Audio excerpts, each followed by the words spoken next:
Welcome back, everybody, to this week's video on one of my biggest pet peeves, probably my biggest pet peeve.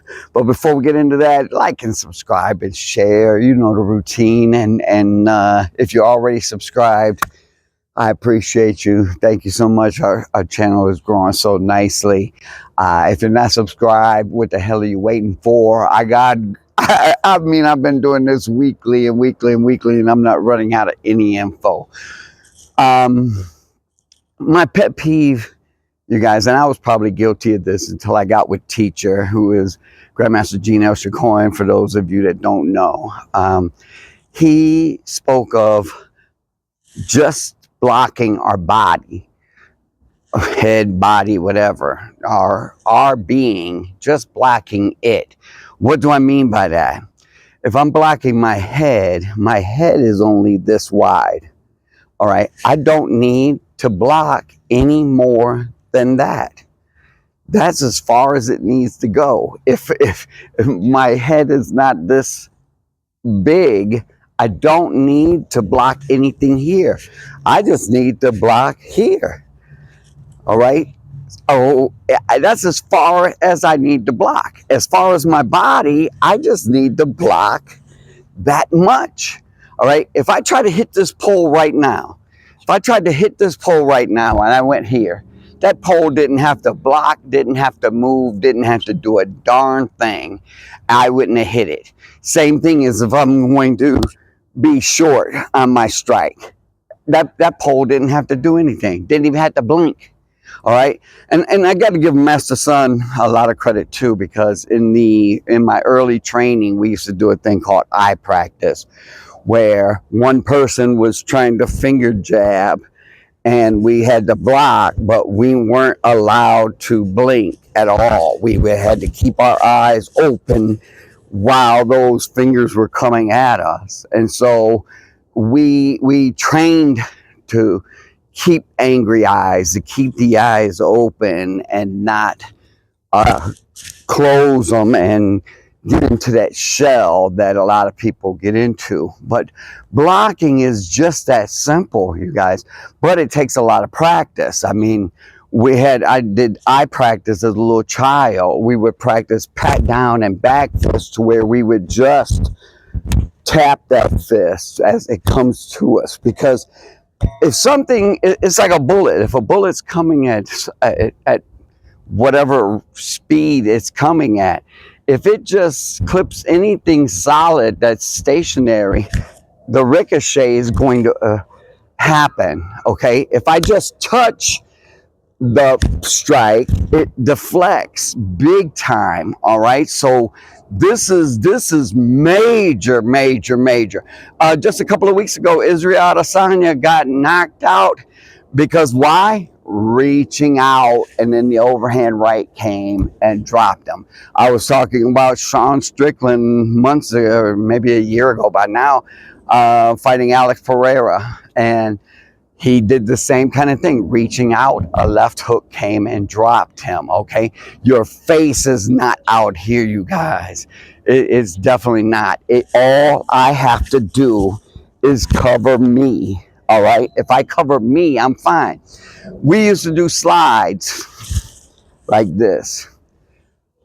I thought it was the dumbest thing in the world. When would I ever block like that?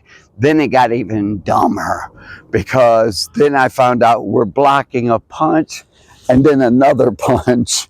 And I was like, yeah, in what world would this ever happen? But then this one kid that was coming to teacher school, he was in high school at the time playing football. He said he started using this on offense. When the offense was trying to block him, he was just stepping off to the angle and just swiping their arms away and getting inside. I mean, so it did have its merit and does have its values. But for the most part, I just keep everything here. And a lot of times people will say, well, all you're doing is Philly shell. It's not that I'm Philly shell. Philly shell is more for sport, for competition, where you're using your shoulder to help with the block and things like that. staying here. All right, I should say it this way. Whatever side you have forward, that back hand should be the one blocking, not this lead hand. All right, so if I'm in orthodox, I should not be blocking with this hand. It should be primarily this back hand. All right, because now my counters can come from this lead hand. And also, I'm not opening myself up by using my lead hand to block.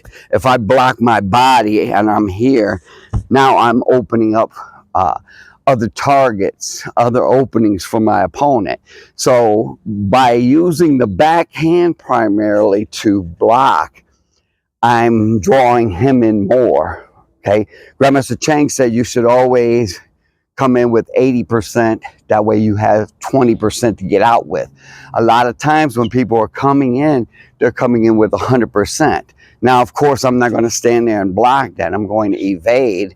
But when I do have to block, all right, I have to just block my body. It's just that simple. I don't want to overextend my blocks. They have to be tight. All right. I for a lot of times people would think that I'm this way or that way because I kept my elbows in all the time.